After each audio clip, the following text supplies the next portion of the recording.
So what's going on, guys, and welcome back to episode number 60 of our Portsmouth career mode, and we are going to be kicking off this episode with an away game up against Hull City, who have actually recently just got promoted from the Championship. So as you can actually see, we have made one change in our starting lineup. We've decided to bench Bergwijn and start Jesus, because Jesus is having a good game, or has been playing pretty decent recently, and therefore I believe he should be deserving a starting lineup. And without any disrespect whatsoever to Hull, they're not the best side in the league, so therefore I think we can try and experiment using this game. Good chance for Hull early on here. They play the ball through to Zima. Zima strikes it, and we're just 5 minutes into the game, we find ourselves 1-0 down. It was in fact Boskagli, our left back, that was nowhere to be seen, and we cannot allow a team like Hull to have that much space on the wings. Boskagli was nowhere to be seen. I don't know where he was. He had cut inside for some reason, and they have a clear shot, and that is a very good finish, to be actually honest. He puts it straight past Shiplock with his first attempt, and Zaklav Zima has picked up a shock lead for Hull. 1-0, we find ourselves down. We win the ball back through Kishner here. Kishner's on the ball. Kishner's going to strike it from range, and it's a really good save from Jack Butland at his near post. Kishner does very well to win the ball back, and we're very unfortunate there that we don't get ourselves back on level terms. But we've got another really good chance here. Jesus has been played through. Jesus with the ball roll inside. Keeps on going. He's going to whip the ball to the far post, surely. And it's an own goal. And Jesus actually causes the own goal because he tries to whip the ball across to the far post. Because we could see Kingsley Coman all on his own. The defender had to clear the ball. And the worst possible thing for him, he directs the ball past Jack Butland into his own net. Jack Butland cannot do anything about it. If he left the ball, Kingsley Coman would have got there. If he touched it, it went in. The only possible way he could do it is clear his own crossbar or clear his own post, and he couldn't quite do that. It hits the inner side of the post, and we find ourselves back on level terms through a Hull own goal. We play a good ball down the wing to Ricardo Kishner here. Kishner, lovely step over. He runs past everyone. He's going to keep going. He's going to strike it with his left boot. And Jack Butland with a really good save there to deny us from taking the goal, which would in fact put us 1-0 up. Ricardo Kishner going on an amazing run for himself, but it just wasn't to be, as Jack Butland, like I said earlier on in the game, he is a real good goalkeeper and he's hard to beat. So with just 12 minutes remaining, we are going to make some substitutions. We're going to take Hachin Mastor off, and we are going to bring Manu Garcia on as he's just come back from fitness. And we're going to take Jesus off and bring Bergwijn on. And I think we might be taking Kishner off.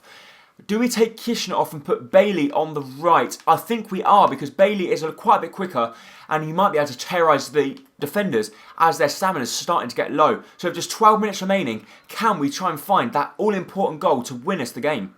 We play the ball inside to Nori. Nori with the back heel through to Coman. Coman to Bergwijn. Bergwijn takes on his man. He's going to keep on going. He strikes it. And Jack Butland once again with a really good save. We try and play the ball back inside to Bergwijn. Is that a penalty? No, it's not. I think Bergwijn actually fell over the man who was already on the floor.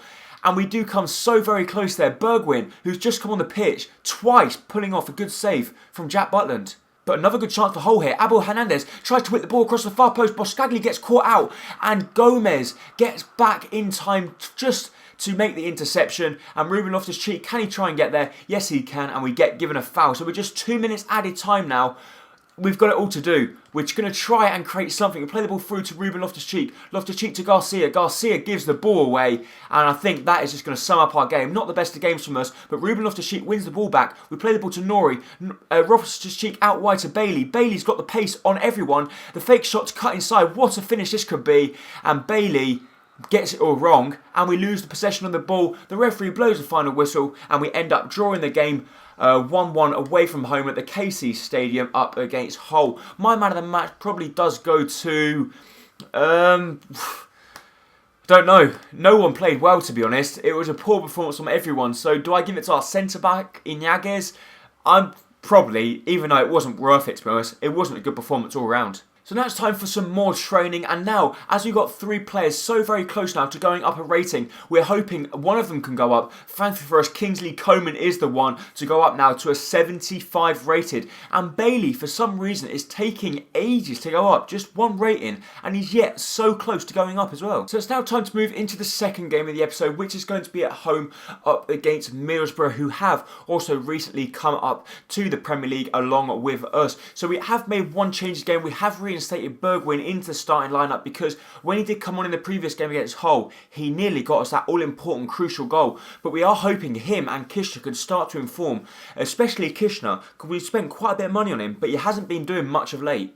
We play a good ball through to Kingsley Coman here. Kingsley Coman's going to try and cut inside first time to try and catch the player out of guard. We play the ball back to Hachi Mastor. Mastor through to Kishna. Kishna's cut back and on his left foot, but there's no one we can play the ball to. He's going to try and whip the ball to the far post, which he does do, but it does get intercepted and the ball goes out wide for a corner kick. So from the corner, we're going to take a short corner because as you guys do know, it does work quite a bit for me. We play the ball out wide to Hachi Mastor. Mastor on his left boot strikes it and he hits the crossbar. How close can we come to opening the scoreline? But we win the ball back here through Nori. Nori's going to play the ball back to Hachi Mastor outside to Ruben Loftus-Cheek. Loftus-Cheek to Nori. Nori strikes it straight into the Middlesbrough goalkeeper's arms. Win the ball back through Kishna here. Kishna's going to try and use his pace to burn past everyone. He goes past. He's going to try and cut back inside with a skill move, which he does do fantastically. And he keeps on going. He's going to play the ball back to Hachi Mastor. Mastor to try and find the back of the net. It gets come back to him. And once again, the defenders are in the way. And we are really struggling to try and break the deadlock here. Mastor's shot gets a fantastic block on it. But Nori's going to whip the ball in the box. It's going to come to Joe Gomez, who tries to win the header. It comes out clear. And I think that should be it now for the half-time. With just 15 minutes left to go, we are going to make some substitutions because it's getting really boring. We're not creating any clear-cut chance, so we're going to take Kishna off and we're going to bring Pedrosa on. We're going to bring Bailey on instead of Mastor, and Bailey can go up top. And then on the left, we are going to bring on Jesus. So we're going to bring on two speedsters and one magician. Let's see if that can help us out. Ben Pedrosa cutting inside. Ben Pedrosa plays the ball to Coman. Coman out wide to Ruben Loftus-Cheek. Loftus-Cheek's going to keep on going. He's going to cut back inside on his right foot. Plays the ball to Bailey. Bailey turns his man and his first touch is very poor. And we've got to try and whip the ball back in the box. Otherwise, the referee will blow his final whistle. And that is a very poor pass. And that just sums up our game once again. A shocking performance by us. And no wonder why we drew that game 0-0. We didn't look like we were going to score to save our lives. And my man of the match probably does go to our goalkeeper.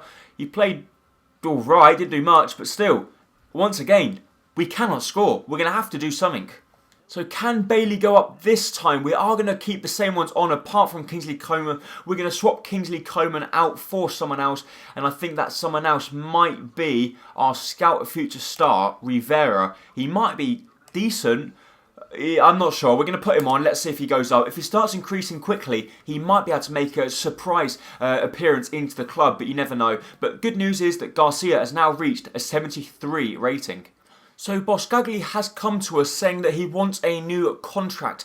And as you can actually see, we've got no money to offer him a new contract. But we've also got two players here that we've got to offer contracts. Bergwijn and Ongwen. Ongwen wants 20,000 and Bergwijn wants 60,000. So he wants a 50-something thousand increase. So they're two of our best players, or one of our best players, so we don't want to be getting rid of them. So we're going to have to go ahead and request some funds from the board. Whether they're going to give it to us, we're going to say we're going to finish around about mid-table, and let's see if they will give us any money. Let's ask for around about 4 million. I very much doubt they're going to go ahead and match that. They might give us around about 1. So they might be able to give us enough to offer just one contract, but we're not sure. We have got time now to move into the third and final game of the episode, which is going to be away from home against Sunderland. And I think we are going to make some substitutions for this game, or we're actually going to make a different formation. And let's see if that can make a difference. So it is now time to move into the third game of the episode, which is going to be away from home up against Sunderland. And as you can see, we have changed the formation up a little bit. We're playing the altered 4-3-3. We're playing with two cams and with a CDM, which will be Loftus-Cheek. And Bergwijn's going to be playing left wing, Kishna's going to be playing right wing. And let's see if this formation can help us score a few more goals. Loftus-Cheek with a good ball through to Hachi Mastor here. And can Mastor break the deadlock? No, he can't, because the Sunderland goalkeeper pulls off an absolutely amazing save there to deny Mastor from scoring the goal. And that is the reason why I wanted to change up the formation, to try and get our central attacking midfielders running through, breaking the back line and trying to create a few chances for themselves. But we've got the ball here with Mastor again. Mastor to try the finesse shot into the far corner. And once again, the goalkeeper denying our centre attacking midfielder. Norrie with a good chance for himself here. Plays the ball through to Kingsley Coman. Kingsley Coman's cut back inside. Can he go all the way? He keeps on going. Can he find the back of the net? He strikes it and he puts the ball just wide of the post. And I don't know whether that got a slight deflection as it went through. Yes, it did, deeming the referee. Kingsley Coman whipping the ball in the box. It's going to come to Kishner. Kishner goes for the header. It comes to Gomez. Gomez can't find the back of the net, but Ruben Loftus-Cheek can. And Loftus-Cheek has found the back of the net. And our number 4 centre defensive midfielder actually picks up the goal to put us in front here, away from home at the Stadium of Light. But some bad news for us there, as it looks like one of our players had actually picked up an injury. I don't know who it is, but I'm hoping it's not going to be serious. We play a good ball out wide to Kishner here. Kishner's going to go all the way. He runs past everyone. What a goal this could be. But as you can see there, he is struggling as he's starting to limp around as well, as he's got the plaster or the little symbol next to his name. So I think if that doesn't go away by half time, we are going to have to substitute him off the pitch. But they have got a good chance for himself here. They got the ball to Adam Johnson. Adam Johnson, we're trying to retreat from him, plays the ball through and they find the back of the net. But thankfully for us, the linesman on the far side has raised his flag, saying that the striker was standing in an offside position, and we get let off the hook there as Adam Johnson tries to thread the ball through to their striker, but he was actually standing in an offside position. So with Kishner still injured, we are going to make some substitutions. We are actually going to put Bailey out wide on the right, and I think that should be about it. And later on, I think we're going to bring on Manu Garcia and maybe Jesus or Dahoud. We're not sure yet, depending on seeing how the game goes. But Ruben Loftus-Cheek plays the ball out wide to Hachi Mastor. Mastor turns his man and Mastor strikes it. And once again, the goalkeeper has saved 3 of Mastor's shots already this game. Sunderland with a good chance to get themselves back on level terms, and they hit the post, and then they hit the post again. Ezekiel with the overhead bicycle kick hitting the post. And how lucky are we going to get? We get let off the hook, and they nearly get themselves back on level terms with 2 fantastic goals. But we get really lucky. We are going to make the 2 other substitutions now. We are going to bring, on the left, we're going to bring Jesus on, and we are going to bring Dahoud on in the centre defensive mid role, and we are going to move him back a little bit and put him right in front of the defenders to give him that little bit more protection. We give the ball away to Ezekiel here. Ezekiel is against Iñiguez, and we've got to really do our best to try and prevent the cross from coming in. But it does come in, but Kingsley Coman gets there just in time. Plays the ball to Bailey. Bailey's going to try and take on Van Arnholt, but we do know Van Arnholt is very quick across the ground as well. But Bailey's won the ball back. He's going to try and thread the ball through to Ruben Loftus-Cheek. And if we win the ball back now, it surely end up in a goal, because look how many people they've got back. They're pushing everyone forward, and with just 10 minutes to go, we're going to try and push for our second goal. If we can win that header, Boscagli wins it, and their shot goes just rolling out wide, and we are really hanging on now.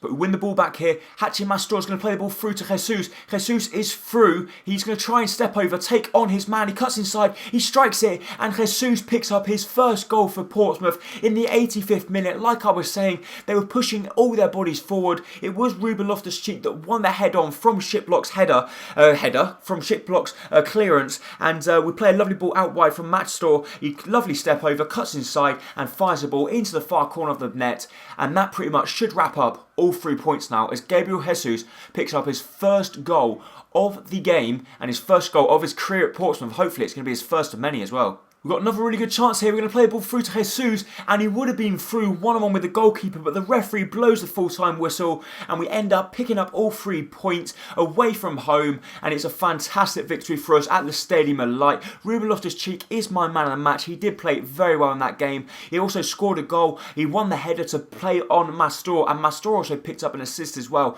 So I was very pleased with how the team played in that one, and I think this formation could be the one for us, as we did play very well with it. So Portsmouth have come back to us and say they've decided to grant us all 4 million, which is fantastic for us, and the player injured is out for 3 weeks. So Ricardo Kishner is out for 3 weeks. So we're going to have to try and find that player to step into his place. Whether it's going to be Leon Bailey or Jesus, I'm not sure yet.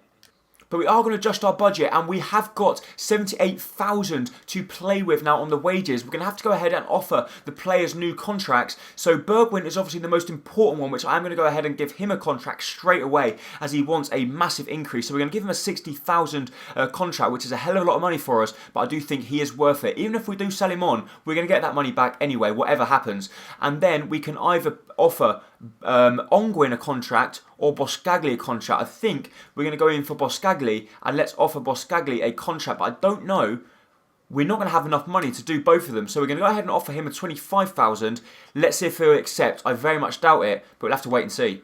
So Boskagli has come back to us and said that he's not happy that we haven't met his demand for his wages. So he doesn't want us to offer him a new contract as of late. So we're just going to wait a minute and let's see what he comes back to us in the future to say. If he doesn't come back, then obviously we're going to have to wait and see. But Bergwijn does come back and says he has accepted his contract. So that is pretty much all of our money gone. But Sam Byram, we've got a few scout reports back. Apart from that, I think that's going to be at the episode. But do we go in and offer Ongwen a new contract? I think we are. So we're going to go into contracts, and because Ongwen's contract will be running out very soon, we're going to go ahead and offer him a 20,000 a week contract. Even though we don't play him that much, he is a decent centre-back, and even if we don't use him, we might look at loaning him out and trying to get that rating up just a little bit more, and he might be able to challenge for a first team place spot. But I do think, as you guys have been saying in the comments down below, we do need to go ahead and buy that all-important, like, number one centre-back. So I think we will be going out for that in January transfer window. But that will be it for this episode. If you did enjoy it, please make sure to hit the like button down below,